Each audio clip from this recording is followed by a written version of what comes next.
Hello guys and welcome to the gaming news for the 1st of July 2022. So today there was a letter from the producer live number 71 for Final Fantasy XIV, where they gave some details about the upcoming patch 6.2, which is going to be launching soon, but we have to wait for the second live letter to get all the final details of the patch.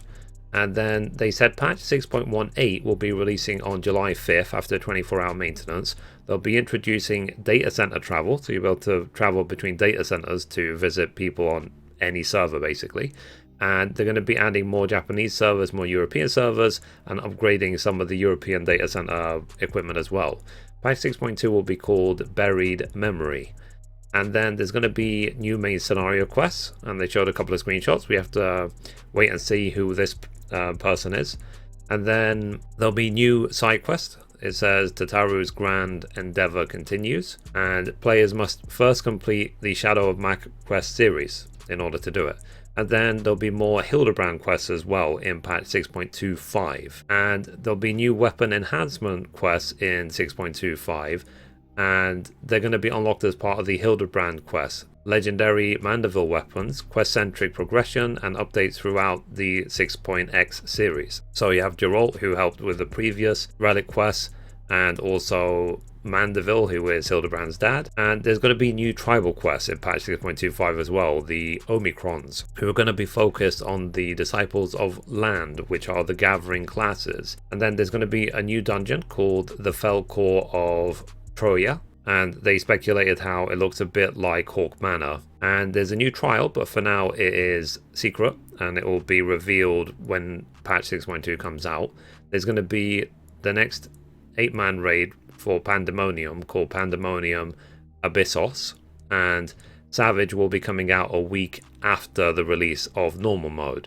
They said whether or not the next Savage will also be moved by 1 week will be considered based on the results of this test run, as well as player feedback. And then there's going to be a new Unreal trial called Containment Bay S1T7 Unreal. And then there's going to be job adjustments for both PvE and PvP, and extensive adjustments to Dragoon and Astrologian jobs have been postponed. And then there's going to be PvP updates. And they've also continued to improve the main scenario quest line for new players. So duty support has been added for 5 dungeons. So the duty support system effectively is the trust system, where you can go into the dungeons with NPCs rather than with other players if you so want to. And more improvements for the main scenario quests include making the Steps of Faith a solo quest battle, which will be interesting. And they've revamped the duty Fawn March. Then they spoke about the introduction of variant dungeons. So they said variable difficulty dungeons, previously introduced as Criterion Dungeons. Level 90 casual play for 1 to 4 players. No role restrictions, job changes permitted. Enemy strength determined by party size. Route of progression branches based on player actions. But they have insisted that this is not a new deep dungeon, this is something completely new. And experience a different story depending on your chosen path, so all stories may be enjoyed via multiple playthroughs. And then they spoke about another path, which is the Criterion Dungeons. So the Criterion Dungeons effectively is the hard mode of the variants. So level 90 high difficulty challenge for 4 player parties. The parties must have 1 tank, 1 healer and 2 DPS. And visually similar to variant dungeons, but overall the structure and enemy strength are entirely different. Route is predetermined and no NPCs accompany you. And with Savage mode, if you wipe as a party or you take too long, the enemies will get even stronger. And then they had a break and they played some music from the Primal concert. And then they spoke about the Island Sanctuary, which is coming in 6.2. So you'll be able to build your own personal island sanctuary, enjoy new casual solo gameplay, gather materials, care for creatures, build facilities, craft items and more. And no experience is required as a crafter or a gatherer. And they teased a little bit of a screenshot of how big the island will be. And they explained that that dot that you see is the size of a Rogadin. So as in, the sanctuary is a massive island. You'll be able to gather materials, but the materials are island specific and they'll have their own bag space, so it won't take up your own bag space. And craft tools from gathered materials. Tools help harvest new resources more effectively. You'll be able to grow crops, plant and cultivate seeds you find on your island, different from estate crops. and collect and care for various creatures, keep an eye out for rare colouring and unique critters, and then build a base of operations, customize its appearance and unlock further tools for development. Release the minions. Your favourite minions may wander freely within your base, which I think is really cool.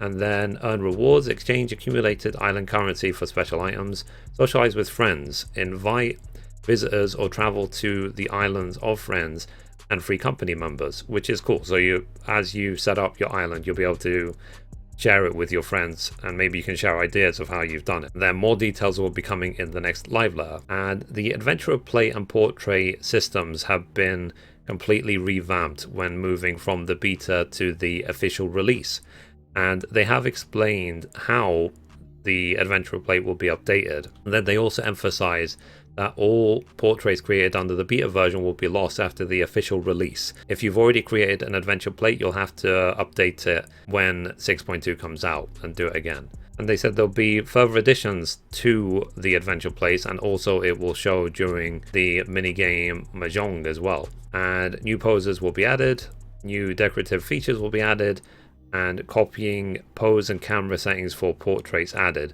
And then they went through the miscellaneous updates. They're going to be adding the Allegon tombstones of casuality, and they said that they're running out of names for these tombstones.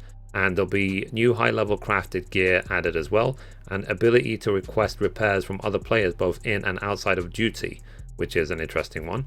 And then they explained how under action list you'll be able to see a branching update of your skills. So you'll be able to see what skills replace other skills, so that you can learn at what level skills get updated, but you can switch back to the original view if you wish. And then they'll be adding more rare materials to ethereal reduction.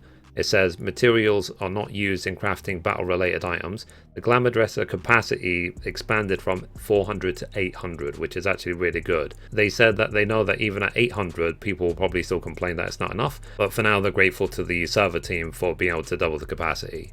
And there'll be adjustments to the order of certain Return to Evilise quests. And then they showed some footage from the Primal concerts and explained how it's going to be released on Blu-ray if you want to relive the event. And also as well, if you are to get it, then you'll get 2 in-game orchestrion rolls as in-game bonuses, so you can listen to some of the music in-game. And then they're going to be adding the Immerse Game Pack, which is third-party sounds for the game if you're interested. And then there's some other miscellaneous updates which they're working on, mostly in Japan, like Eorzea cafes. And then finally they spoke about different updates that have been experienced for the game, such as network and packet loss, and the expansion of the Japanese and European data centers, and housing ward classification. So you can check out those links if you wish. So that was basically it. So anyway guys, that's it for the gaming news for today. Thank you so much as always for all the new followers, and I will see you tomorrow. Thanks guys, bye bye.